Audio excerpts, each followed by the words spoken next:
Bonjour à tous. Toutes les institutions de protection de l'enfance, sinon presque, se donnent la main pour lutter contre le mariage forcé des enfants au Bénin. Sous un engagement ferme, le temps a été donné par la ministre des Affaires sociales. Nous en parlerons avec Gloria Gatoumbe et ses invités. Vous verrez également sur ce plateau en début d'émission, Ferdinand Sourou Misserou nous parler de la deuxième saison du festival Samedi des livres. Ce sera en compagnie de son invité. À l'instant de la rubrique Entre et Tiens, nous recevrons pour vous, chers téléspectateurs, le président du comité d'organisation du colloque scientifique consacré à la vie et l'œuvre de Monseigneur Robert Kodjo Maoulaoué Sastre. Raphaël Yebou est maître de conférence des universités du CAMES, spécialiste de grammaire et stylistique française.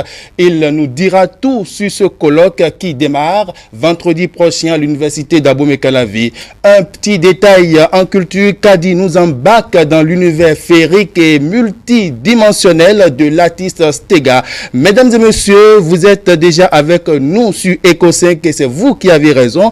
Installons-nous tout de suite en musique avec Nicanor. C'est dans Nikoche.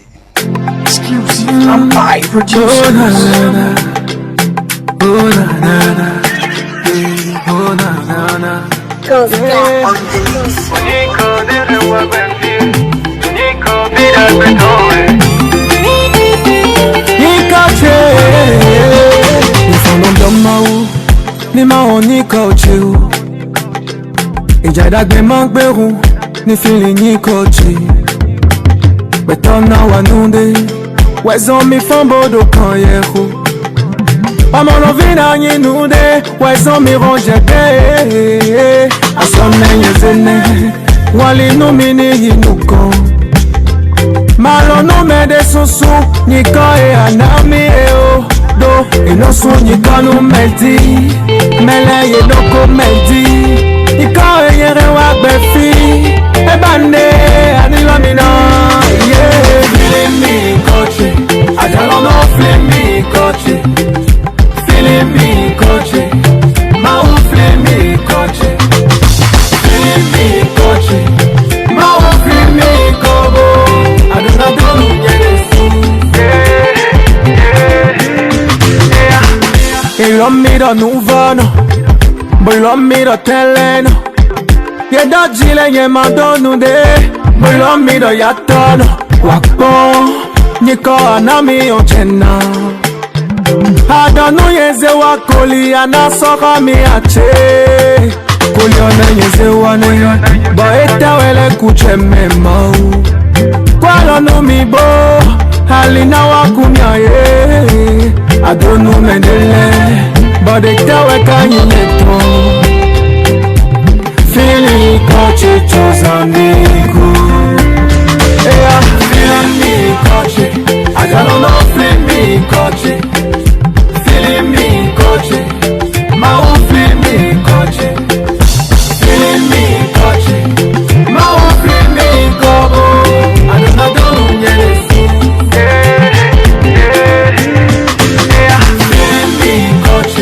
I don't know, feeling me, coach. Feeling me, coach. Feeling me, coach. Feeling me, coach. I don't know, Président Faisal, Élysée Gado. Unico de Wagbefi.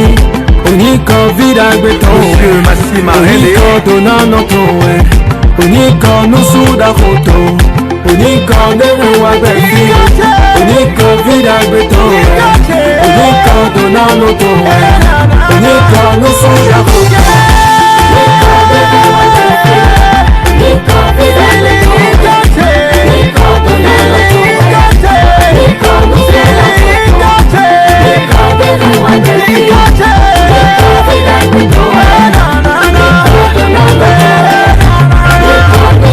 roto.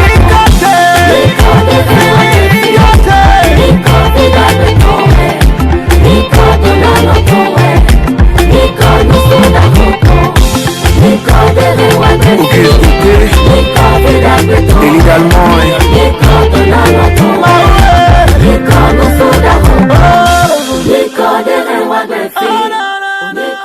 l'instant, Nicanor, et je vous le disais tantôt, du 17 au 19 janvier 2020, s'ouvre à l'université d'Abomey-Calavi un colloque scientifique consacré à la vie et l'œuvre de Monseigneur Robert Sastre. Et pour en parler, nous recevrons pour vous, chers téléspectateurs, le président du comité d'organisation du dit colloque, professeur Raphaël Yebou. Bonjour. Bonjour. Vous êtes maître de conférence des universités du CAMES, spécialiste de grammaire et stylistique, enseignant à l'université d'Abomey-Calavi et chef du service des commissions scientifiques près le vice-rectorat chargé de la recherche universitaire. C'est un plaisir pour nous de vous avoir sur notre plateau. Moi aussi, je vous remercie. Alors, un colloque à partir du 17 janvier prochain pour célébrer Monseigneur Robert Sastre. Parlez-nous un peu du contexte et de la pertinence de cette célébration. Je vous remercie de nous donner l'occasion de parler de ce colloque. Monseigneur Robert Sastre, c'est un intellectuel que nous connaissons. Oui. Il a travaillé pendant longtemps, bien avant les indépendances, avec les ténors de la négritude que nous connaissons aussi, Césaire Senghor, Léon Gontran Damas. Il a travaillé de très près avec Alioune Diop. Wow. Et il a pris le devant de plusieurs combats visant les indépendants des pays africains. Et quand on relit l'histoire, on découvre que c'est quelqu'un qui est très élevé dans le domaine intellectuel, mais qui est très attaché à l'Afrique, très attaché au Bénin. Et le combat qu'il a mené pour les indépendances, le combat qu'il a mené pour l'avènement du renouveau démocratique au Bénin, nous fonde à proposer ce colloque qui va s'ouvrir, comme vous le dites, vendredi prochain, 17 janvier, et sur le thème des indépendances africaines à l'ère du renouveau démocratique, la figure de Monseigneur Sastre. Nous avons organisé ce colloque, c'est l'unité de recherche étude des espaces et du discours de la faculté des lettres, langues, arts et communication qui organise ce colloque, qui a l'initiative du colloque, mais c'est un grand intellectuel qu'on célèbre. Mais en même temps, il est homme d'église. Nous avons associé plusieurs partenaires, l'école d'initiation théologique et pastorale de Cotonou, le grand séminaire Saint-Gall de Ouida, l'institut des servants de la lumière du Christ, l'institut que Monseigneur lui-même a fondé de son vivant. Nous associons aussi l'école d'initiation théologique qui est à Lokossa. Et nous avons la bénédiction de l'évêque de Lokossa, qui m'a reçu le 3 décembre, dans ce cadre-là.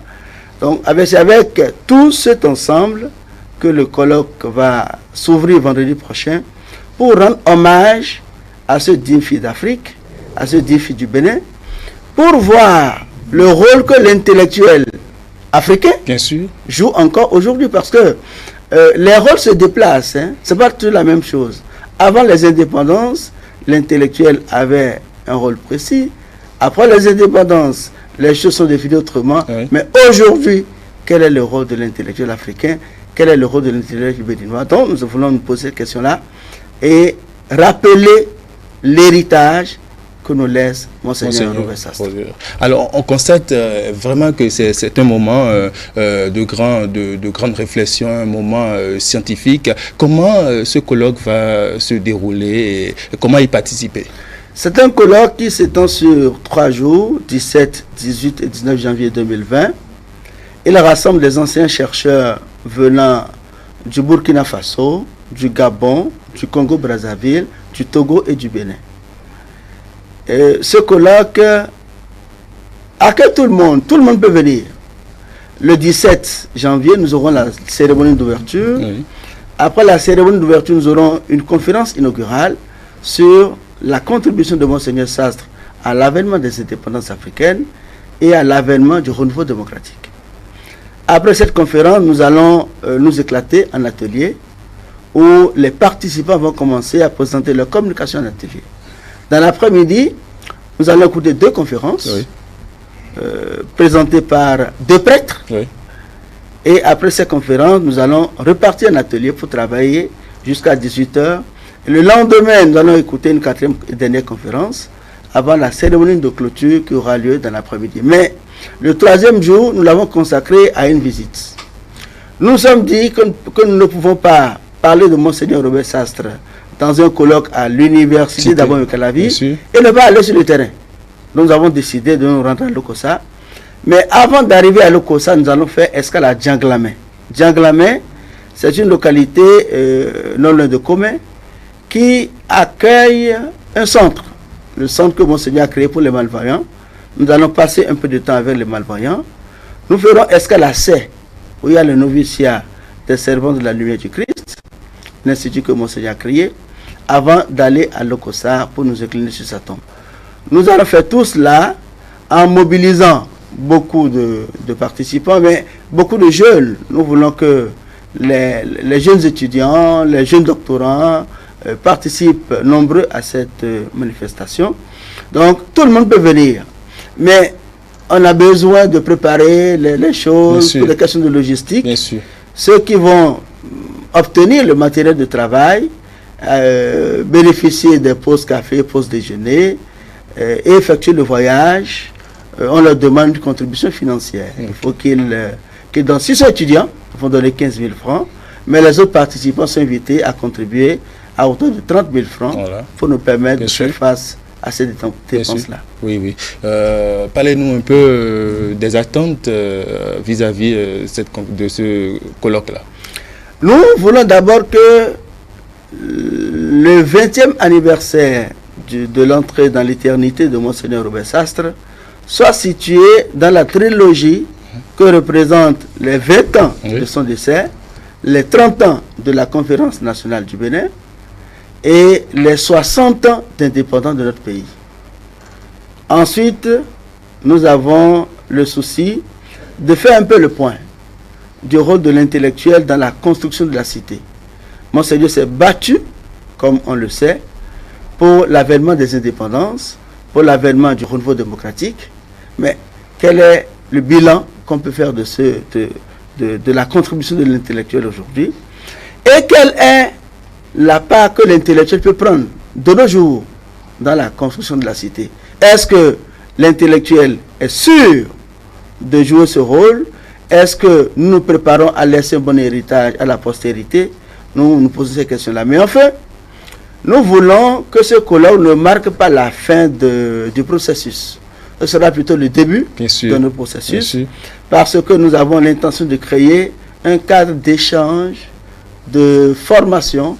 Nous avons l'intention de créer un creuset où nous allons pérenniser les idées de Monseigneur Sastre, où nous allons former les jeunes à la citoyenneté et au développement, pour avoir des citoyens honnêtes, pour avoir des patriotes dans ce pays. Très rapidement, professeur, quelles sont vos attentes? Nous voulons demander à ceux qui trouvent de la pertinence dans ce que nous faisons, de nous soutenir. Ils peuvent nous soutenir comme ils... On va lancer rapidement un appel. Un appel à tous ceux qui nous suivent là. Oui, qu'ils viennent au colloque, qu'ils nous appuient. Ils peuvent nous contacter par le mail qu'on a créé, par un numéro le 67 57 92 12, pour nous contacter et entrer en contact avec nous, bien sûr, pour savoir comment ils peuvent venir. Tout le monde peut venir, mais nous voulons que ce colloque soit un moment remarquable de célébration de cet homme et de réflexion sur les pistes qui peuvent nous permettre de mieux contribuer à la construction de l'Afrique, à la construction du Bénin. Merci beaucoup, professeur Raphaël Yebou. Je rappelle que vous êtes maître de conférence des universités du CAMES, spécialiste de grammaire et stylistique, enseignant à l'université d'Abomey-Calavi et chef du service des commissions scientifiques près le vice-rectorat chargé de la recherche universitaire. Vous venez quand vous voulez, c'est votre maison télé. Bon retour à vous. Merci beaucoup. Tout de suite, la deuxième escapade de notre émission, c'est bien sûr la littérature avec Ferdinand Souro-Misseron, mais avant, on écoute C'est si bien pour votre plaisir.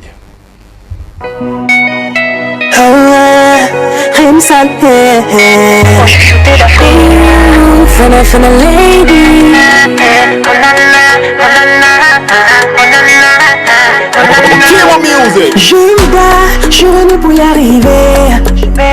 Je prends la vie du bon côté, ça va aller. Non, j'ai pas le temps pour des critiques. Je sais d'où je viens, je sais où je vais, seul Dieu nous guide, alors restez voir. Oh ya baba God, oh, oh, yeah. Protect my life, oh, oh, oh, oh, yeah. Jusqu'au bout, hey, yeah. Parce que nous sommes des guerriers, on a la foi, ça va aller, yeah. C'est le rendez-vous.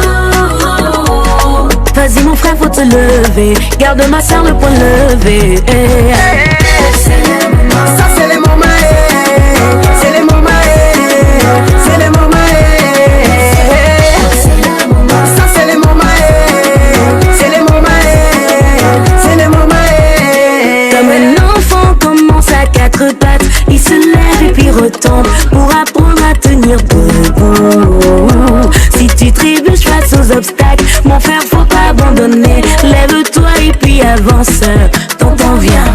N'écoute pas ceux qui disent t'es né sous la mauvaise étoile. Vas-y fonce, lâche rien, tiens jusqu'au bout. Ton soleil va briller, Dieu ne dort pas. Voici ton moment, jusqu'au bout, hey, yeah.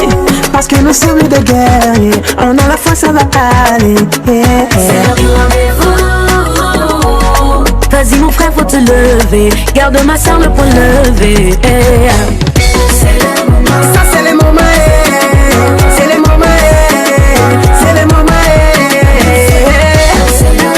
ça c'est les moments, c'est les moments, c'est les moments. Somebody, Sunday, la voix du 6 ans en Ibada.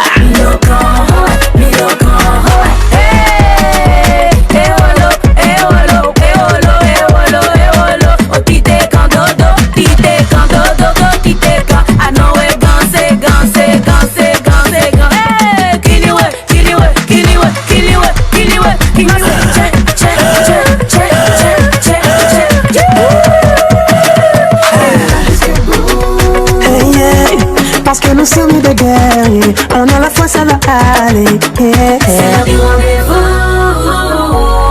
Vas-y mon frère, faut te lever. Garde ma soeur, le point levé, yeah. C'est le moment, ça c'est les moments, c'est les moments, c'est les moments, c'est le moment, ça c'est les moments, c'est les moments, c'est les moments.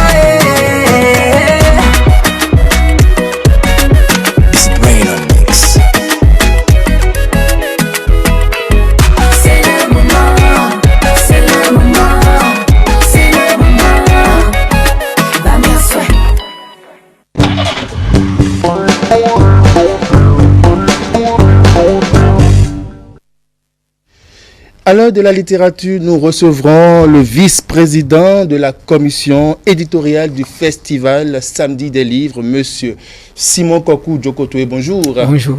Face à lui, eh bien, c'est l'intrépide, l'infatigable chroniqueur littéraire Ferdinand Sourou Misséon, en mot de Vaudou, c'est ça? C'est quoi ce chapeau-là? Ben, je suis Misséon. Misséon, qui veut dire... Adorons le sang. Donc, adorons le vaudou. Adorons le vaudou, d'accord. Adorons le vaudou. Bonjour Ferdinand. Bonjour Habib. Alors nous voulons parler de ce concept-là, Samedi des livres. Bien sûr. Bonjour à toutes et à tous. Nous recevons aujourd'hui M. Simon Kokou Djokotoé, vice-président commission éditoriale du festival Samedi des livres. Ce sera donc... pour parler du festival Samedi des livres, saison 2, la saison de 2020, bien sûr. Bonjour, monsieur. Bonjour, Djokotoé. Oui. Alors, qu'est-ce que le festival Samedi des livres? Le festival Samedi des livres, c'est un événement littéraire du Bénin pour la promotion de la lecture et du livre. Aujourd'hui, nous constatons qu'il y a une sorte de désintérêt des élèves vis-à-vis de la chose littéraire.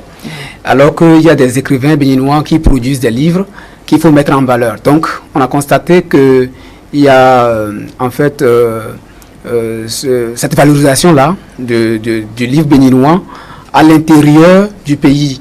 Donc, nous avons créé ce festival-là pour faire la promotion de ces auteurs d'abord, au centre du Bénin, dans le département du Sud. Est-ce à dire que cette valorisation ne concerne que les écrivains béninois? Oui, nous mettons en avant d'abord les écrivains béninois. C'est pourquoi nous avons invité beaucoup d'écrivains béninois.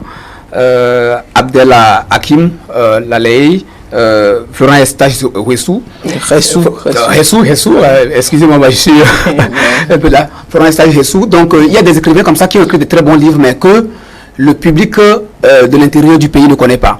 À côté de nous, ils sont connus, ils participent à des colloques, des rencontres de livres, mais ceux qui sont à l'intérieur du pays ne connaissent pas. Donc, nous voulons mettre en avant des auteurs béninois et par là faire la promotion maintenant de la lecture. Donc, ce sont donc les motivations qui sous-tendent donc ce festival. Exactement. Alors, comment se déroule alors le festival Samedi des livres? Nous avons déjà répertorié des établissements scolaires, des écoles, des CEG, que ce soit dans les villes ou que ce soit dans les milieux ruraux. Et nous avons créé des clubs de lecture dans ces établissements scolaires-là, parce que le festival va se dérouler dans ces établissements-là. À Boycon, à Covey, à Didja, dans les communes, Zobo-Domain, Zakbouta. Donc, nous avons créé des clubs de lecture qui sont déjà animés régulièrement. Et donc, le festival va essayer de parcourir, parce que c'est le festival samedi des livres.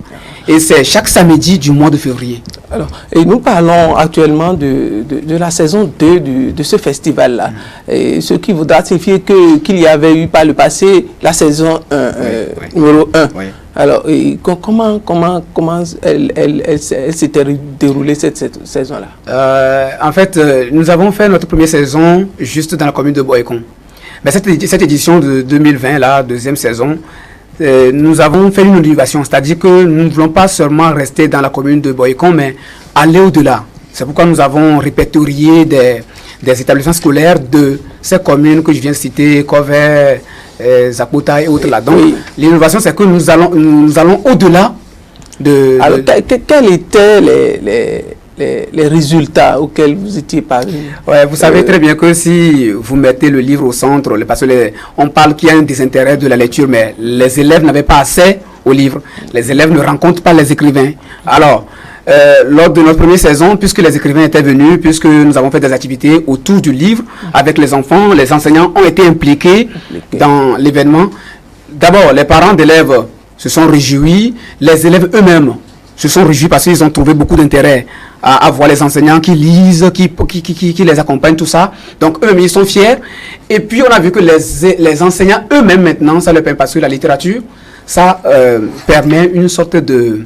ça permet à l'élève de pouvoir développer son imaginaire, son intellect. Et nous avons vu que les résultats, que ce soit sur le plan scolaire, chez l'élève personnellement et chez les parents, sont de très bons résultats. C'est pourquoi nous voulons aller au-delà. D'accord. Revenons maintenant à la saison 2 de février 2020. Oui. Comment se prépare cette saison-là? Nous remercions d'abord ceux qui ont cru en notre capacité d'organiser cet événement-là. Parce que nous avons frappé la porte à certains partenaires, par exemple l'OAPE. Non, vous n'allez pas citer. Ah oui, citer. Mais si, ça c'est de la publicité gratuite. non. En fait, c'est pas de la publicité, mais ce sont des gens qui ont cru, en fait, qui nous accompagnent de façon désintéressée. C'est une expression, Habib, c'est une expression de gratitude. Oui, exactement. Oui, mais bon, vous n'allez pas citer quand même, quoi. Bon, ok, il n'y a pas de problème s'il ne faut pas citer, mais je voulais préciser qu'il y a des partenaires qui nous ont cru dès le début, qui nous ont accompagnés, que ce soit dans la communication, E-Télé, naturellement. Je viens de citer E-Télé.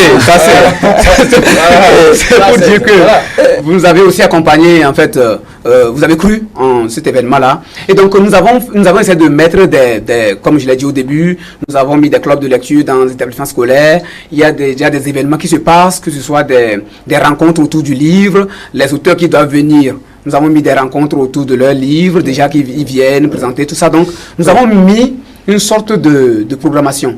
Et nous avons lancé des collectes de livres. Parce que nous allons récompenser des élèves méritants. Nous allons donner des prix. Nous allons donner des cafés littéraires. Donc, il va falloir qu'il y ait des livres pour les récompenser. Pouvons-nous avoir concrètement les activités prévues? Il y aura d'abord, parlons d'un festival. Oui, parce que d'un festival de livres. Il est facile quand même de dire qu'on organise un festival de livres, mais bon, concrètement, quoi, qu'est-ce qui se fait? Les activités. Oui, en fait, nous avons, comme c'est un festival de livres, d'abord nous avons prévu des expositions, ventes, dédicaces, des cafés littéraires, des ateliers de lecture, tout ce qui peut se faire autour du livre, des activités ludiques, des caravanes de livres et tout ça. Donc il y a beaucoup d'activités qui vont se faire et aussi des communications qui vont se faire aussi pour parler d'abord qu'est-ce que c'est la lecture, quelle est l'importance de la lecture pour l'élève, l'importance de la lecture pour tout le monde, parce que c'est pas forcément pour les élèves. Hein, tout le monde doit lire, tout le monde doit avoir accès au livre. Donc nous avons plein d'activités. Oui, mais qu'est-ce qui prouve que ce n'est pas un festival de plus pour se faire beaucoup d'argent, quoi? Permettez-moi, mais en fait, quand nous voyons dans d'autres pays de la sous-région, par exemple la Côte d'Ivoire ou le Sénégal, il y a beaucoup de festivals, il y a beaucoup d'événements littéraires, mais c'est de façon désintéressée. Tout ce que nous mettons autour, c'est d'abord le comité d'organisation qui met la main à la pâte. Et donc, on ne fait pas un événement qui rentre dans le cadre de l'éducation de l'enfant et dire que nous voulons gagner de l'argent. Ça, c'est un peu comme si on investit dans l'éducation, on veut avoir un ristourne de l'argent. Alors que... Vous avez parlé tout à l'heure de partenaires, parce que vous allez frapper à des portes. Moi, j'ai compris que... par exemple, nous allons frapper à la porte de ETélé, mais ETélé nous donne déjà la communication pour l'événement. Déjà, c'est déjà quelque chose de bien. Donc, les partenaires qui nous accompagnent, parce qu'il y a des gens qui nous ont donné des livres. Des gens qui ont donné des livres, parce que nous avons actuellement plus de 450 livres collectés. Voilà. Donc déjà, c'est de façon déterminée, c'est les élèves qui vont bénéficier de ça. Quand on part dans tel établissement scolaire, on peut faire des dépôts, créer des points de lecture pour ces enfants-là, parce qu'il faudra dire, lisez, mais ils n'ont pas accès aux livres. Et les écrivains que nous avons invités aussi ont mis la main à la pâte, ils ont mis des livres à notre disposition. Donc, effectivement, lorsqu'on met ces événements culturels, littéraires en place, c'est pas pour faire surtout organisé par des jeunes. Surtout organisé par des jeunes, mais il faut que la jeunesse se mette au cœur du développement. Les jeunes ne doivent pas rester et dire que c'est forcément les adultes qui doivent agir. C'est vous qui avez raison. Maintenant, nous allons revenir aux innovations par rapport, parce que tout à l'heure, vous avez exposé comment cela a été organisé par le passé et quels sont les nouveaux changements? Les nouveaux changements, les innovations, c'est ça que j'ai déjà dit. À la première édition, nous étions qu'à Boycon. Maintenant, nous avons éclaté ça pour que tout le département. Voilà, vous allez revenir sur... Exactement. Nous avons mis préalablement des clubs de lecture en place dans les établissements scolaires pour préparer les enfants déjà au festival. Et tout le long du mois de février... Les clubs de lecture, comment est-ce qu'on fait le suivi des clubs de lecture? Parce que quel est le profil de ceux qui animent ces clubs de lecture-là? Naturellement, il y a des enseignants, des professeurs de français et tout ça qui sont là. C'est leur devoir de faire la promotion de la lecture, d'inviter les enfants à la lecture. Voilà, de les coacher. Donc il y a des professeurs français parmi vous? Oui, d'ailleurs, l'association de professeurs de français du département des Eaux soutient l'événement. Donc, tout ça se met en place. Ça me rassure. Ça me rassure. Et même le président du comité d'organisation, M. Chedrat Degbe, c'est un professeur de français. Et il est présent sur toute la chaîne du livre au Bénin dans les événements de grande importance. Donc, parce qu'on va revenir faire le bilan ici. Oui, mais naturellement. Et surtout, c'est pourquoi nous vous remercions aussi, parce que vous nous accompagnez. Et c'est un processus. À la fin, nous allons faire le bilan pour pouvoir nous préparer à la 3e édition. Nous avons fait une première édition, une première saison. Nous avons fait un bilan et nous avons innové pour cette 2e saison. Maintenant, toujours le bilan va nous permettre de pouvoir évoluer, d'augmenter notre productivité. L'important, c'est d'amener l'élève, de mettre le livre à la disposition de l'élève. J'ai entendu tout à l'heure parler de livres qu'on donne gratuitement aux apprenants et qu'on passe par vous. Comment est-ce que ça se passe? En fait, là, nous avons mis des clubs de lecture. Porte-à-porte, c'est ça? Des livres qu'on met à disposition pour les enfants? Non, en fait, l'événement va se passer. Oui. Les élèves des clubs de lecture, il y aura des activités de lecture et tout ça. Les élèves qui sont les plus méritants, qu'on voit qu'ils ont participé, qu'ils ont été talentueux, tout ça, on leur fait des dons juste pour les encourager à continuer. Oui. Maintenant, mais dans les établissements scolaires aussi, les clubs de lecture, nous avons mis des livres à disposition. Nous avons mis des livres à disposition de ces clubs de lecture de façon gratuite. Les livres que nous avons collectés, c'est pour récompenser, c'est pour mettre à disposition. Voilà, c'est justement là où comment est-ce que ces livres? Les collectes se font? Oui, effectivement, nous avons lancé des appels à collecte. Voilà. Il y a des gens qui ont contribué, il y a des gens qui sont à côté. Gratuitement, oui, bien sûr. Gratuitement, qui ont envoyé des livres. Et c'est là où c'est difficile. Des vieux livres ou des... Non, des livres en bon état. D'auteurs béninois. Parce que nous avons une panoplie d'auteurs béninois. Est-ce que vous avez déjà reçu Orage Politique? Non. Est-ce que vous connaissez l'auteur de Orange? Non, c'est un coup. Parce que l'auteur de Orange, c'est un roman, il est là et il n'a pas encore donné son livre. Oui, là, il doit pouvoir donner son livre. Exactement, c'est l'occasion pour nous de demander, de solliciter. Nous sommes en contact avec le président. Non, vous contribuez. Chez DRAC. Devant les téléspectateurs, vous avez promis, hein? Oui, non, c'est promis. C'est promis. Et c'est ça aussi qui est difficile, j'avais voulu dire ça, faire de lancer des collectes de livres parfois, puisque, bon, en fait, excusez-moi, nous ne sommes pas des grandes personnes, c'est difficile pour nous de collecter des livres. Hein? Et c'est pourquoi parfois il y a des gens, des professeurs qui donnent un exemplaire. Mais des auteurs, c'est difficile pour les auteurs de nous accompagner, mais ces auteurs-là qui nous ont déjà accompagnés, c'est l'occasion pour nous de lancer un appel aux autres, de nous aider de soutenir cette initiative de... Justement, avez-vous un appel à lancer au public et éventuellement aux autorités? Oui, au public, c'est de venir nous soutenir. C'est le festival samedi du livre, c'est pas forcément pour le zoo, c'est pas pour Boycon, c'est pas pour Kové, mais c'est pour tout le Bénin. Donc nous voulons que les gens nous assistent, que les gens nous accompagnent, que le public sorte, que ceux qui aiment la littérature, que ceux qui aiment le livre, ceux qui sont curieux, viennent nous assister. Et pour les écrivains, les auteurs, de nous accompagner, de mettre des livres à notre disposition. Les maisons d'édition, de nous accompagner. Parce qu'on parle d'exposition et vente de livres. Ils peuvent venir avec leur équipe d'écrivains et venir exposer leurs livres et pour que le public aussi puisse les connaître. D'accord, d'accord. Merci beaucoup, monsieur Simon Djokotoué. Merci, Ferdinand Souro-Messeron. On va se revoir, au plaisir de se revoir. Est-ce que vous savez qu'à partir du festival Samedi des livres, on peut dire non au mariage forcé? Oui, bien sûr. Le savez-vous? Donc on le dit tout de suite avec Gloria Gatungbe, avec ses invités, non au mariage forcé. Mais avant, on écoute Angélique Kidjo, Zénab, Dibi Dobo, avec ce titre non au mariage forcé.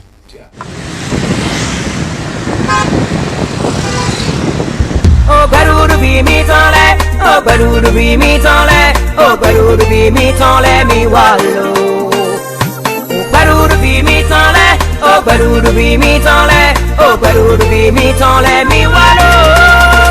Une petite fille reste encore un enfant. Elle ne peut être une mère ou une épouse. Laissons-la grandir pour qu'elle vive une vie épanouie.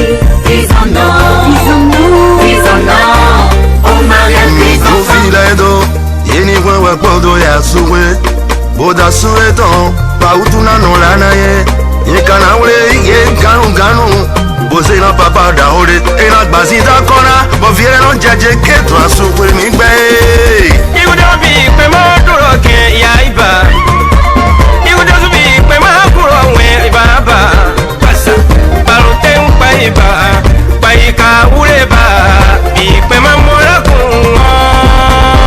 Une petite fille reste encore un enfant. Elle ne peut être une mère ou une épouse. Laissons-la grandir pour qu'elle vive une vie épanouie. Disons non, disons non au mariage des enfants. Tio tino do ilioko e ma firo no pani bicao eroko eniko shiriko dava. Une petite fille reste encore un enfant. She needs growth.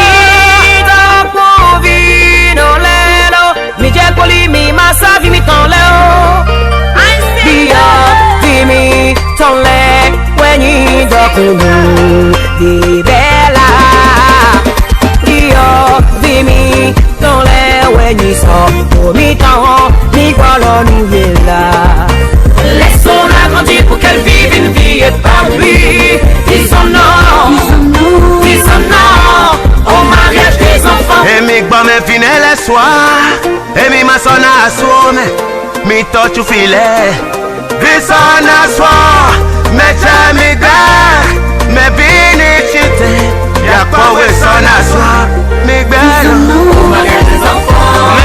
Au mariage des enfants. Au mariage des enfants. Au mariage des enfants. Au mariage des enfants. Au mariage des enfants. Au mariage des enfants. Bere bere mon souci. Yo non vi pe vite tizi na suo. Na suo. Yo kwa vuweni. Kuruna ya some. Bahinude. Soy jale.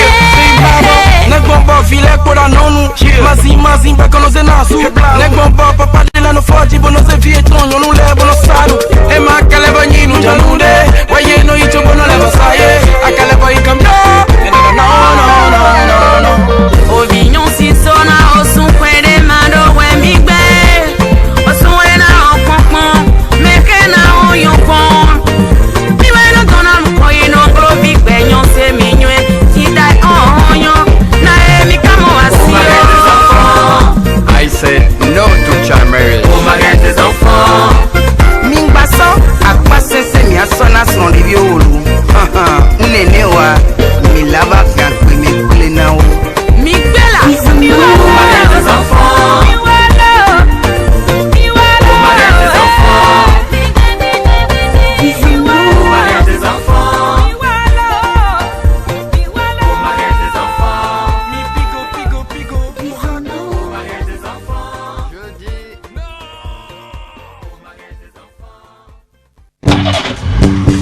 Chers téléspectateurs, merci de votre fidélité. On le disait, aucune fille ne devrait être privée de son enfance, de son éducation et de sa santé et de ses aspirations. Pourtant, aujourd'hui, plusieurs filles, au fil de tout le monde, se marient avant l'âge de 18 ans, ce qui est une incongruité totale. Et pour en parler, Gouria Gatoubé, notre chroniqueur littéraire, notre chroniqueur droit des enfants. Bonjour. Bonjour, Abi. Comment vous allez? Ça va bien. Beaucoup de soleil dans votre vie? Ouais, on peut dire. Alors, avec nous, des invités. Oui, d'abord, actualité, droit des enfants. Bien sûr. Le mardi 17 décembre 2019 s'est tenue la cérémonie de lancement des partenariats nationaux des OSC pour la lutte contre le mariage des enfants. Oui. Donc, c'est un partenariat mondial qui regroupe plus de 1300 organisations de la société civile dans plus de 100 pays africains déterminés à lutter contre le mariage des enfants. Super. Donc, ils étaient présents, l'ONG ESAM, EDUCO, l'UNICEF, l'ambassade des Pays-Bas et Madame le ministre chargé des Affaires sociales. D'accord. Donc, aujourd'hui, il s'agira du mariage des enfants. Donc, ils sont avec nous pour en discuter. D'abord, Monsieur Fanou Akor-Nobert, qu'on ne présente plus. Vous êtes coordonnateur du réseau CLOUS et directeur exécutif de ESAM. Madame. Bonjour, monsieur. Bonjour, monsieur. Bonjour, mesdames et messieurs les journalistes. Bonjour. Bien fêté? Bien sûr. Alors, rendons grâce et puis moi je souhaite, disons, l'année 2020. 20 sur 20, c'est 1. Donc la solidarité qui va être la règle d'or cette année. Je crois que nous partons pour gagner. D'accord, merci beaucoup. À ma droite, Madame Lawani Chouerat. Oui, bonjour. Vous êtes chargée de programme dans l'ONG Femmes Solidaires pour le Développement FCB Bénin. Donc, à côté de Monsieur Fanou, nous avons Monsieur Fiacre Akmandéou. Il est spécialiste en droit et protection de l'enfant et coordonnateur de zone à PIS ONG. Bienvenue à vous. Merci. D'accord. Ma première question va s'adresser à Monsieur Fanou. Dites-nous, quels sont les facteurs, enfin les causes qui amènent les parents à donner leur enfant en mariage? Les causes lointaines, je pense que nous avons grandi chacun dans une société et nous traînons peut-être ce que nous appelons les habitudes sociétales. Il y a certaines sociétés dans lesquelles le mariage se fait sur le dos de l'enfant. C'est-à-dire que vous êtes né dans une famille, vous êtes marié dans l'autre, il y a cette union naturelle qui existe. Mais il se trouve que les gens pensent que c'est une dette qu'il faut rembourser. Et par conséquent, dès lors que l'enfant naît, si c'est une fille, elle est déjà destinée à un autre membre de la famille de l'autre côté, parce que voilà, il y a une union de famille. Et ça, c'est des choses qui ont existé, qui continuent d'exister. D'autres vont parler de facteurs religieux, par exemple. Certains au nom de l'islam, je dis au nom de l'islam, parce que quand vous interrogez les gens qui sont vraiment dans cette religion, ils vont vous dire aucune partie du Coran n'a mentionné ces genres de pratiques. Donc, et certains par habitude vont dire, ma fille, si vraiment elle a connu une menstruée, ça veut dire qu'elle est prête vraiment. Et je ne voudrais pas. Voilà, je ne voudrais pas, surtout qu'elle vienne me dire ici, elle est engrossée et elle ne connaît pas l'auteur. Ça, c'est la honte totale de la famille. Il vaut mieux tout de suite que ce soit moi qui décide de comment ça va se faire. Et tout ça sur le dos des enfants qui ne savent rien de rien. Et des hommes aussi sont concernés, des garçons, je veux dire. J'ai l'habitude de raconter que dans une des régions du pays... Les garçons aussi sont mariés, c'est ça? Oui, de force. De force parce que moi, j'étais dans une enquête et je constate que un jeune qui allait à l'école, il est, je crois, en 5e, et il se trouve que son grand frère est décédé. Et qu'est-ce qu'on Le Lévira, s'il s'agit de femmes, mais ce monsieur-là qui a tout son avenir dans l'éducation, mais on l'oblige justement à devenir le mari précoce qu'il est devenu là. Et donc, c'est lui qui doit assumer les responsabilités d'un mari et ensuite s'occuper des enfants de son frère décédé. Vous imaginez combien ça hypothèque l'avenir des enfants. Et ça, ce n'est pas que pour le Bénin. Il se trouve que malheureusement, dans les pays qui sont dans le monde, ces pratiques existent sur l'ensemble des continents. Et il était bon qu'ici au Bénin, on puisse réagir parce que nous sommes concernés aussi. D'accord. Monsieur Faris, pardon. Pensez-vous que le manque d'instruction des parents suffit-il pour penser que l'enfant est sa propriété et donc donner ce dernier en mariage? Ok, merci mes chers amis journalistes. Avant de répondre à votre question, permettez-moi de dire que le mariage des enfants est la pire violation des droits de l'enfant que le monde puisse connaître. Et malheureusement, c'est la réalité, c'est le quotidien dans certaines localités, dans certains pays. Il faut dire que lorsqu'on interroge les statistiques, plus de 12 millions d'enfants sont victimes de mariage de par le monde. 12 millions d'enfants. Et figurez-vous que parmi ces 12 millions, 40% de ces mariages ont eu lieu en Afrique subsaharienne.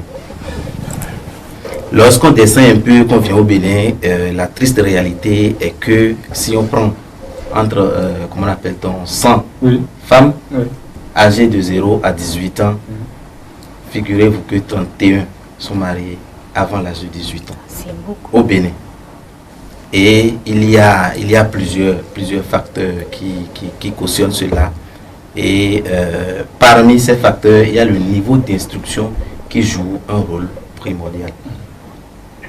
Lorsque le niveau d'instruction des parents dans la famille, plus ce niveau-là est élevé, moins ce parent est enclin, est porté à donner sa fille en mariage.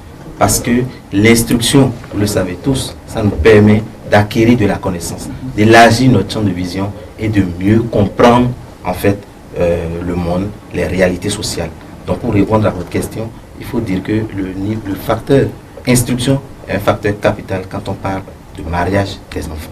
Oui, mais la question c'est de savoir si le manque d'instruction autorise le parent à croire qu'il peut donner son enfant en mariage forcé. Le niveau d'instruction, comme je le dis tantôt, est un facteur qui permet en fait d'élargir la vision, de mieux comprendre les choses. Ça ne devrait pas autoriser parce que nous sommes dans un état et quand on parle de ce qui peut autoriser ou pas, on fait référence à la loi. C'est la loi qui peut autoriser ou ne pas autoriser. Mais le fait que le parent ne soit pas beaucoup instruit porte handicap en fait à un certain niveau, à sa manière de réfléchir, à sa manière de voir les choses, à à son désir de vouloir perpétuer une tradition. Et malheureusement, ce facteur instruction fait que certains parents pensent que l'enfant est de sa propriété, comme il était le cas dans comment l'appelle-t-on, des milliers d'années en arrière, tout ce que le monde a vécu avant qu'on ne commence pas à parler des droits de l'enfant. D'accord. Madame, pouvez-vous nous donner un peu les conséquences de ce phénomène sur la vie des enfants, surtout sur leur santé reproductive? Ok, merci pour votre question. Oui. Sur la vie des enfants, on va dire que le mariage met fin à leur éducation, aux opportunités professionnelles, économiques, et aux opportunités de pouvoir un jour prendre des décisions dans leur communauté. Sur leur santé, le mariage des enfants les expose à un plus grand danger, à l'accouchement, aux fistules obstétricales et limite beaucoup de choses en eux par rapport à la santé, quoi. Oui. Donc, on peut dire que... Oui, allez-y, il n'y a pas de souci. Je comprends. D'accord. Monsieur... Vous avez une question? Oui, monsieur. Bon, ok, je te laisse poser ta question. Alors, monsieur Fanou, comment est-ce que le mariage forcé peut éviter, en fait, peut permettre à un enfant de ne pas s'insérer dans la vie sociale. Expliquez-nous un peu ça. Oui, au fait, comme elle a commencé par le dire, vous savez, quand un enfant est enfant, et ici, je crois que même notre code dit que se marier avant 18 ans, c'est déjà que vous êtes marié enfant. Vous imaginez que lorsqu'on donne cette charge à un enfant, il est marié de force, il est marié précocement, elle est mariée précocement, surtout lorsqu'il s'agit des filles, d'abord ça met fin à ses études, ses ambitions de devenir une femme épanouie, une maman, une éducatrice, parce qu'au fait, la plupart du temps, nous sommes éduqués par nos mamans. Oui. Et plus leur niveau est élevé, mieux ça vaut pour nous. Bien sûr. Voilà, donc vous, de génération après, nous, là, je crois que vous avez tous bénéficié de ça. Et donc, quand on soustrait cette possibilité d'éducatrice bien formée, qui sait de quoi elle parle à ses enfants, vous voyez que si elles sont un certain nombre, durant une génération donnée, l'avenir des enfants qui vont venir, parce qu'une enfant qui est mère d'enfants, qui prend en charge les enfants? C'est déjà toute une génération qui est hypothéquée à partir de ce moment-là. Et il a été démontré que lorsqu'on permet aux filles d'aller à l'école, mais ça donne l'épanouissement. Ça fait que l'économie peut prospérer. C'est des actrices qui vont être dans la chaîne de la production, qui vont vraiment participer et politiquement, socialement, économiquement à la vie d'un pays. Alors, si on élimine les enfants à un certain moment, parce qu'on les a mis en mariage, précoce ou forcé, c'est tout ça qui est hypothéqué et par conséquent, vous savez l'excuse que les gens trouvent parfois, ils disent qu'il y a des gens, des filles mariées de façon forcée, mais qui ont quand même réussi leur vie. Monsieur Fiacre, combien d'enfants? Un enfant, par définition, c'est cet être-là qui n'a pas encore la maturité qu'il faut. Et c'est un être vulnérable. Et lorsqu'on marie cet enfant de force, ça accroît sa vulnérabilité. Une étude a montré que les filles, les personnes qui sont mariées avant l'âge de 18 ans, donc précocement, sont beaucoup plus exposées aux violences sexuelles, aux violences domestiques. Et c'est vrai. C'est vrai. Un enfant qui est marié de force, parce que quand on parle de mariage des enfants, il y a le mariage précoce et le mariage forcé. Le mariage précoce, c'est lorsque l'enfant est marié avant l'âge de 18 ans, avant l'âge de la majorité, qui au Bénin est de 18 ans. Le mariage forcé, c'est lorsque l'enfant, que ce soit fille ou garçon, n'a pas consenti au mariage. Il consomme comme ça le mariage. Et lorsque l'enfant, fille, accepte comme ça le mariage et va dans cette famille-là, qui est sa belle famille, quel choix elle a que de subir les violences sexuelles, les violences domestiques, le viol. Voilà. À répétition. Voilà. À répétition, bien sûr. À répétition, bien sûr. Oui.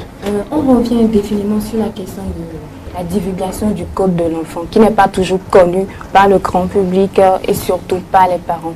Est-ce qu'on peut rêver d'un monde où le code de l'enfant est respecté à la lettre par les parents? Alors, il faut dire que l'une des causes, vous venez de soulever l'une des causes, l'un des facteurs en fait qui entretient le mariage des enfants, qui est la méconnaissance des droits et devoirs de l'enfant par la communauté, par les parents et par l'enfant lui-même. C'est aussi une cause en fait du mariage forcé ou du mariage précoce des enfants. Et vous parlez du code de l'enfant. Le code de l'enfant a été clair sur la question du mariage des enfants. Que le mariage soit précoce ou forcé, le code l'interdit clairement. La loi 2015-08 du 8 décembre 2015 portant code de l'enfant en République du Bénin interdit le mariage des enfants. Interdit en son article 181 le mariage des enfants. Et la peine est claire. Lorsqu'un parent vient à donner son enfant en mariage, c'est de 3 jusqu'à 10 ans de prison. Et c'est une amende de 100 allant de 100 jusqu'à 500 000 francs. Répétez-moi ça, s'il vous plaît. Oui. Ça m'intéresse. Lorsqu'un parent arrive à donner... doucement, s'il vous plaît. Oui, cher ami journaliste, il dit clairement, le code de l'enfant interdit clairement le mariage des enfants. Oui. Il stipule en son article 181 que lorsqu'un parent arrive à donner son enfant en mariage, il peut être sanctionné par la loi. Il peut être puni d'une amende allant de 3 jusqu'à 10 ans et d'une d'une amende d'une peine, je veux dire, allant de 3 à 10 ans et d'une amende allant de 100 jusqu'à 500 000 francs CFA. Les parents, auteurs, complices, ils peuvent être punis. Voilà. D'accord. C'est clair, d'être punis. Monsieur Fanou, dites-nous, quelles sont les zones les plus touchées par ce phénomène au Bénin? Oui, il faut dire qu'il n'y a pas une étude qui ait couvert totalement le pays. Mais les régions qui ont été touchées par des études, c'est surtout dans le nord du pays. Les statistiques, je crois que FIAC va revenir là-dessus. Vous allez compter le Borgou, vous allez compter la Ligurie. Et puis, voilà. Si vous descendez le jour, bien compris, et moi par expérience, j'ai travaillé dans certaines régions, je ne vais pas manquer de citer le Koufou, le plateau. Parce que ça, c'est des zones, je crois, on a des collègues qui travaillent, quand je prends Cyprès, qu'il y a beaucoup de témoignages sur ce phénomène. Donc, je crois que le pays est touché par ce phénomène et il faut absolument qu'on arrive à faire une étude plus récente pour vraiment quantifier ce qui se passe. Sinon, c'est alarmant déjà. Nous sommes proches de la zone rouge et c'est vrai que c'est les pays sahéliens qui se démontrent être plus en avance. Il vaut mieux qu'on ait du retard.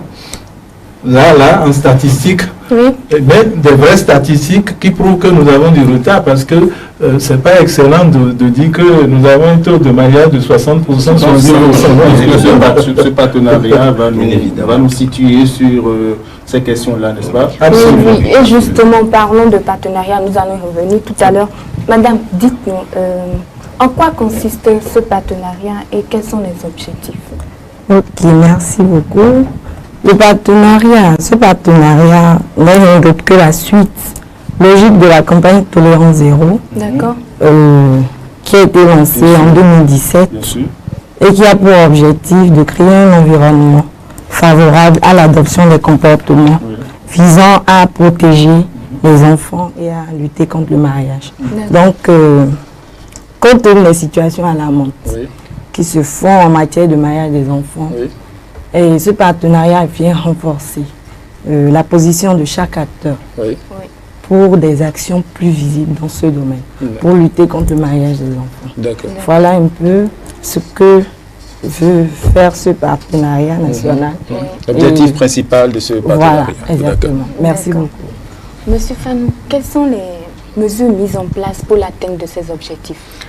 Oui, ces objectifs, comme vous avez commencé par le dire, d'abord, nous avons beaucoup de tests ici et les acteurs ne connaissent pas. Les géniteurs, même, ils ne connaissent pas. Ils pensent que c'est le bon sens seul qui guide le monde. Or, depuis 1989 au moins, je dirais que les règles ont totalement changé par rapport à la vision, la lecture qu'il faut faire de son enfant. L'enfant n'est pas un objet, l'enfant est un sujet de droit. C'est ça. Et par conséquent, il faut absolument lui respecter tous ses droits. Il faut qu'on réalise ses droits et même l'aider à réussir dans la vie.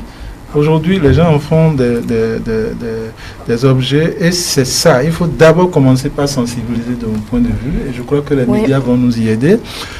Après la sensibilisation, il faut aller, la sensibilisation elle seule ne suffit pas. Nous devons, les acteurs, nous réunir et c'est pour ça surtout que ce partenariat se met en place. Vous avez vu, l'État a lancé en 2017 la campagne Tolérance Zéro avec l'Union africaine, il y a eu beaucoup de bruit, les ONG et tout le monde était là. La campagne va prendre fin. La campagne prend fin, est-ce qu'on croise les bras alors que le mariage va se poursuivre? Donc nous avons estimé que nous devons rejoindre l'ensemble des acteurs dans le monde. Vous savez, il y a ce grand mouvement Fille pas épouse, qui est un mouvement qui s'occupe de cette question-là, non seulement en Afrique, mais partout dans le monde, sur l'ensemble des continents. On s'est dit, on ne va pas faire cavalier seul. Et nous-mêmes étant membres, nos organisations sont membres donc de ce grand mouvement, pourquoi ne pas utiliser cette opportunité-là pour rassembler l'ensemble des acteurs?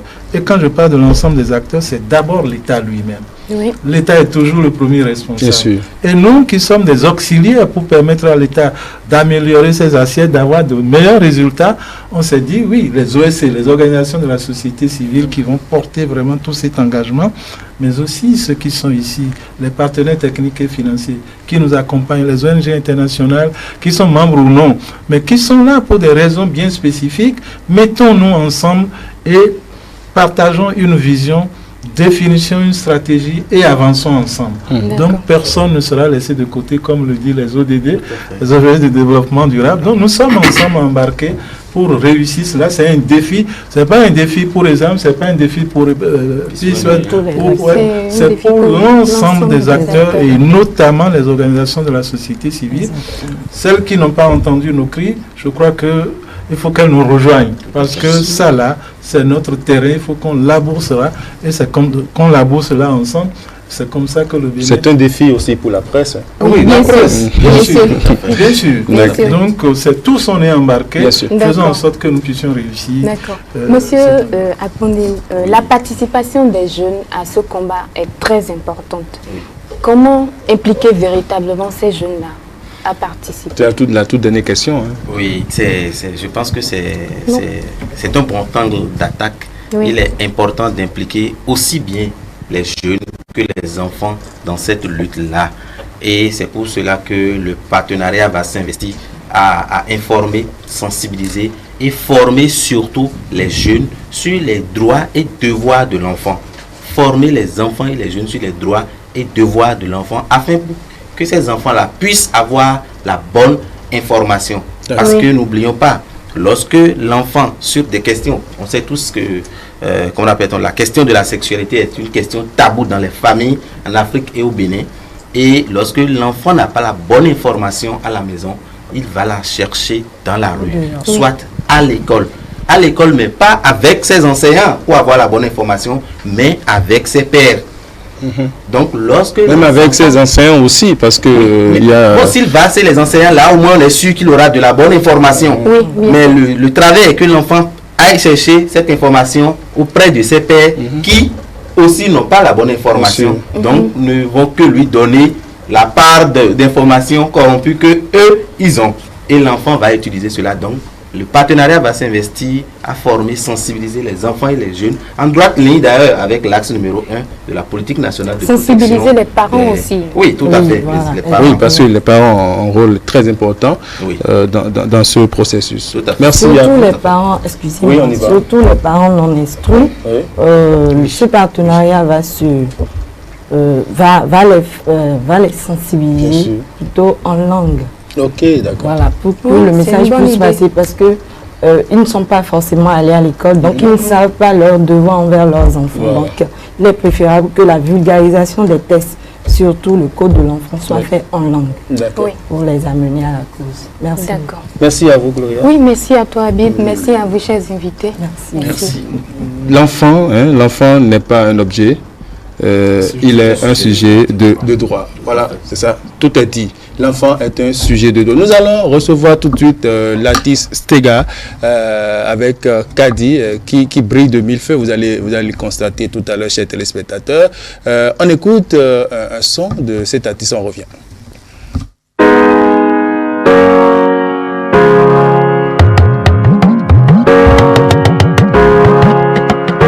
Legend Beat. Oh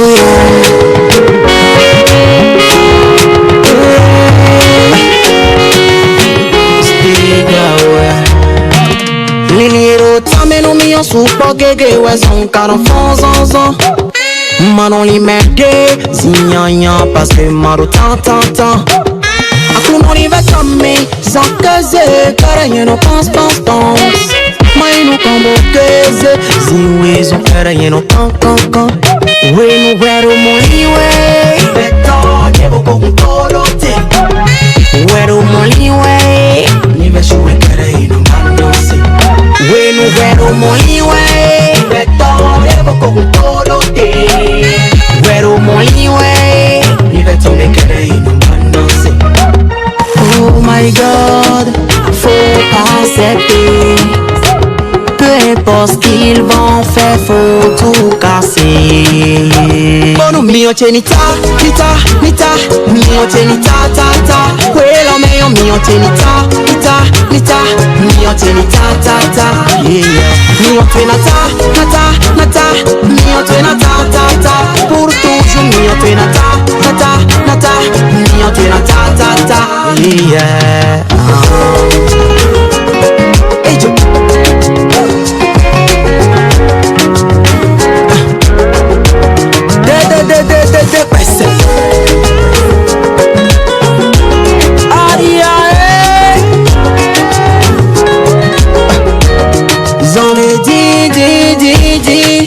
Turn on the way on the way. Zon de di di di di.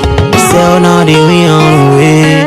Don't know di di. Pour pas faire nous s'entend fondler. Better non vivi. Agbaran bien webe. We nous verrons mon liwe. Better de beaucoup tolote. Verrons mon liwe.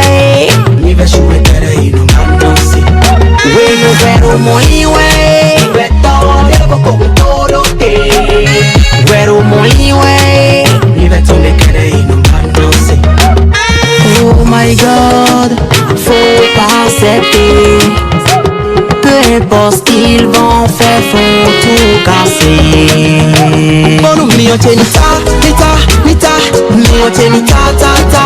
Quello mio tenita, nita, nita, mio tenita, ta, ta. Yeah, mio tenata, nata, nata, mio tenata, ta, ta. Pour toujours mio tenata, nata, nata, mio tenata, ta, ta. Yeah, mio tenata, yeah. Mio tenata, enata, enata, enata, enata, ta, ta, yeah.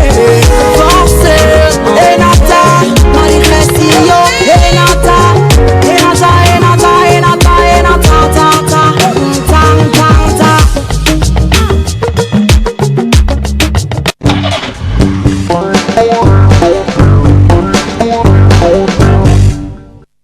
Retour en plateau et je vous le disais, Kadi brille de mille feux. Kadi, bonjour. Bonjour Habib. Mais c'est quoi cet habillement là? Bah, c'est ça que j'ai voulu porter. Oui, bon, ça explique quoi? Vous fêtez vos dons, c'est ça? Non, c'est pas ça. Notre invité aussi est là. Stega, comment tu vas? Super bien. Ça va? Ça va super. Et le game? Super. Ça bouge? D'accord. Nous allons découvrir votre art. Tout de suite, je l'annonçais. Vous avez un univers féerique, multidimensionnel avec Kadi. Nous allons planer un peu dans votre univers. Alors, Stega, bonjour. Bonjour Kadi. Vous vous portez bien, j'espère. Super bien. Vous avez bien fêté le Nouvel An? Ouais. Ok, super. Né le 6 novembre 1989 à Cotonou, Stega, de son vrai nom Ghislain Geoffroy Adossou, est un artiste de la musique urbaine béninoise. Dès sa plus tendre enfance, il a été initié plutôt par son père au masque et au rythme guelender, ce qui a déclenché en lui une grande passion pour la musique. Très tôt devenu orphelin de père, il a passé son enfance et son cursus scolaire entre la ville de Cotonou et celle de Boïkan. Mais son cursus scolaire a été interrompu tôt du fait des conditions difficiles auxquelles il était soumis. Cependant, sa passion pour l'art et la musique grandissait au fil des temps.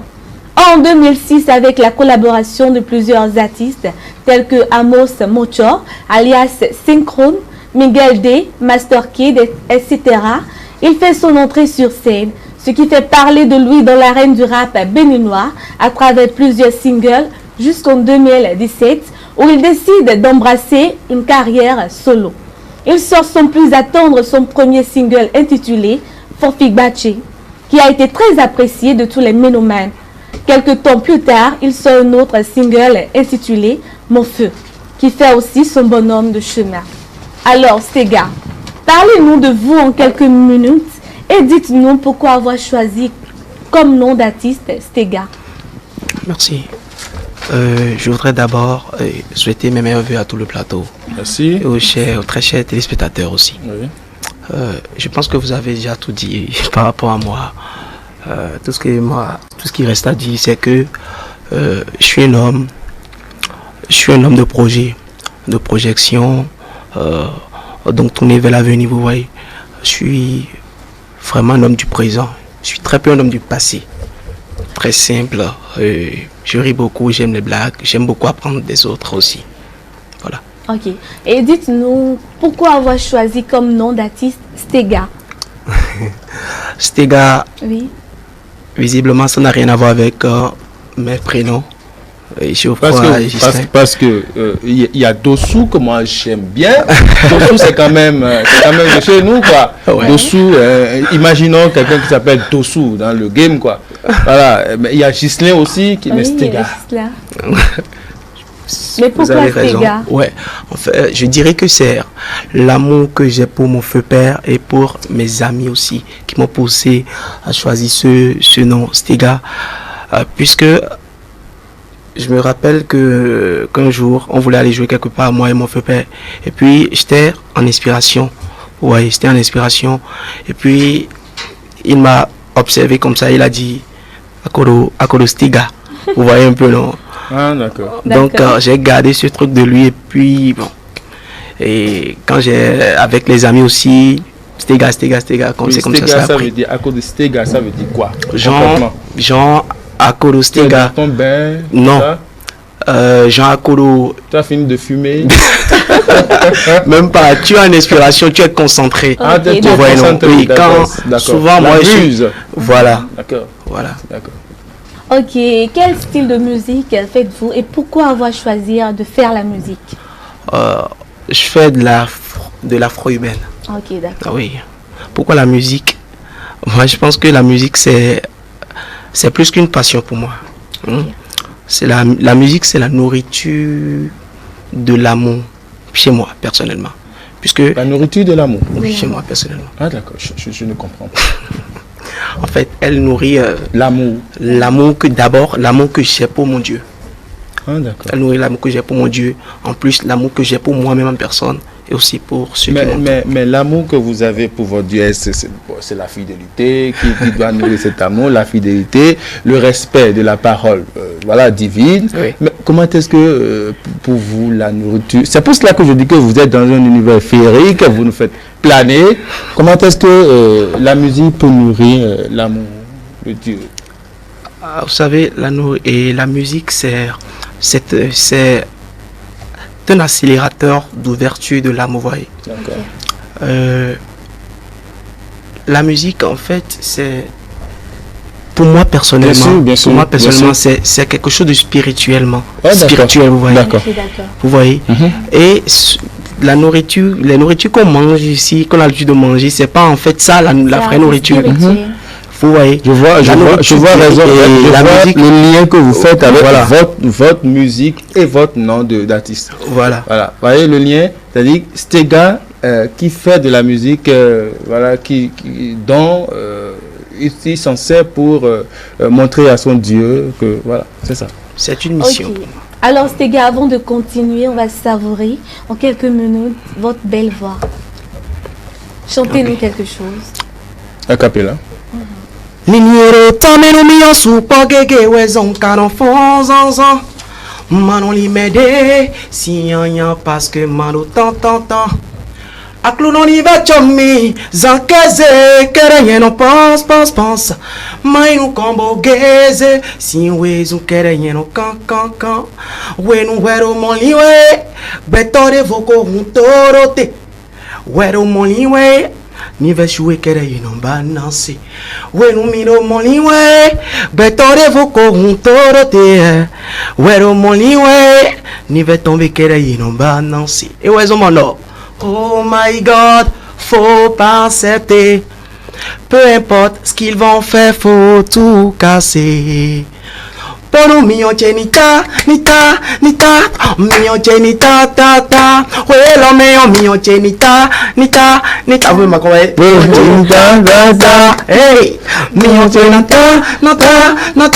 Mio chenita, ta. Pour toujours mio chenita, nata. Mais c'est quand même expressif, c'est expressif.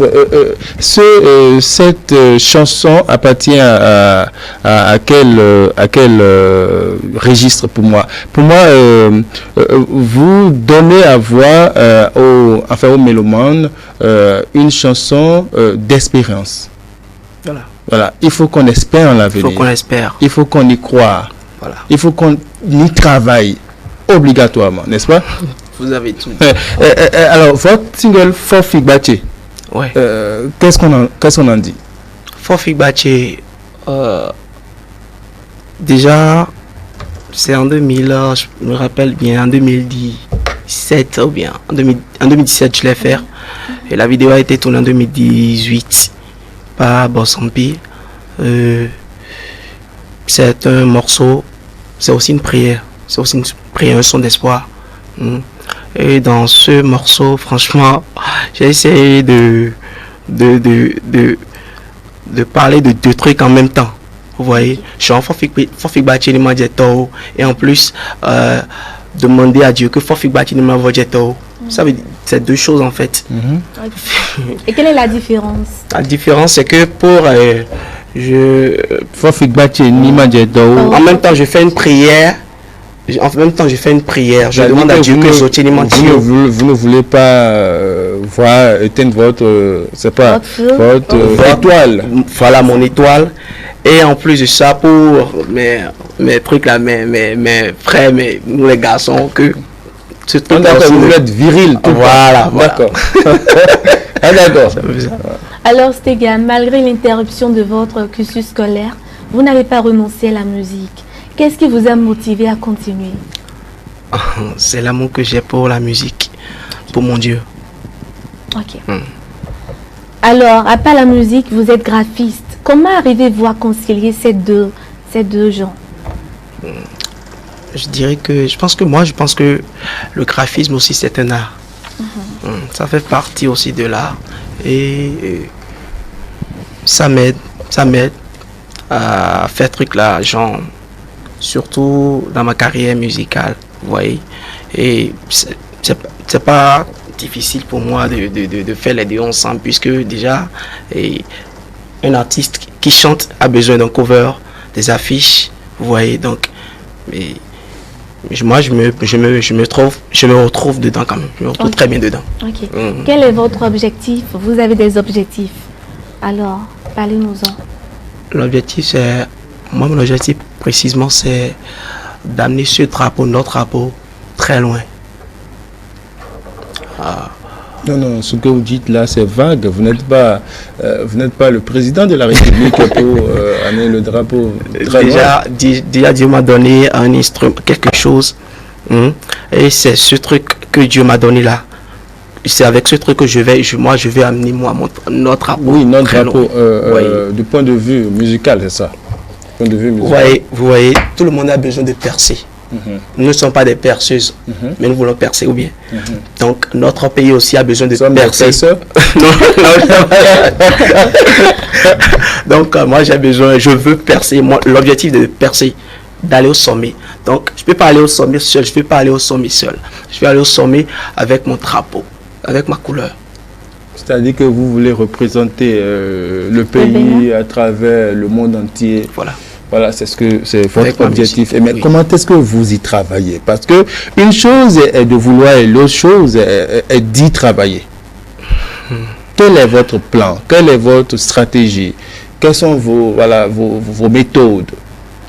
Déjà avec la prière et les amis ceux qui m'entourent, bon, j'essaie de faire de mon mieux quand même.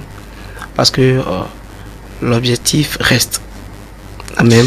Oui, je n'ai pas encore la réponse à ma question. Oui. Je demandais tantôt, vous avez un rêve, vous avez un objectif, mais les amis seuls ne suffisent pas. Comment est-ce que vous travaillez au quotidien pour d'abord faire connaître votre musique au plan national, votre musique au plan continental et au plan mondial? Parce que c'est important d'abord de vous connaître chez vous d'abord, avant d'extérioriser votre art. Vous avez raison, je pense. En fait, la musique en fait, moi je fais personnellement, je l'ai dit tantôt que c'est pour amener mon drapeau très loin, c'est ça, non?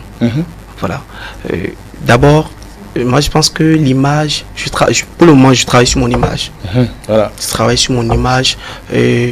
Dans l'ombre, franchement, je suis en train de tout faire pour pouvoir vraiment réaliser ce rêve-là.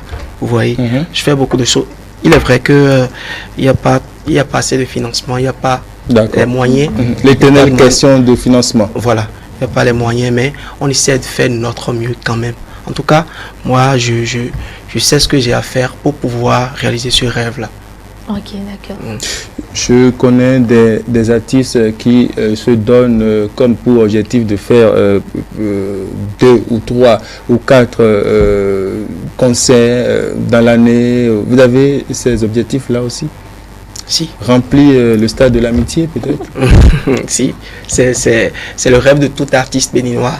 Donc, je suis aussi un artiste du Bénin. Je rêve, et mon rêve c'est de remplir le stade un jour, et pourquoi pas le truc là, le rôle des arts aussi, les palais de congrès, et puis notre nouveau truc là maintenant. Canal Olympia. Voilà. J'ai envie de faire comme mon supérieur Vano Baby, il a promis l'affaire. Donc c'est votre idole? Oui, je l'aime personnellement. Ah bon. Je l'aime vraiment. C'est normal, parce que vous avez envie d'être tout le temps viril, parce que vous avez chanté Fofi Bathieu, vous avez vraiment... D'accord, merci beaucoup Stega. Merci Stega, merci à vous Kadi. On se retrouve inévitablement la semaine prochaine, n'est-ce pas? Quel sera l'artiste de la semaine prochaine? Ça reste une surprise. Toujours une surprise? Oui, toujours une surprise. D'accord. Merci à vous aussi, chers téléspectateurs. Echo 5 d'aujourd'hui, c'est déjà la fin. On se retrouve la semaine prochaine, si Dieu le veut.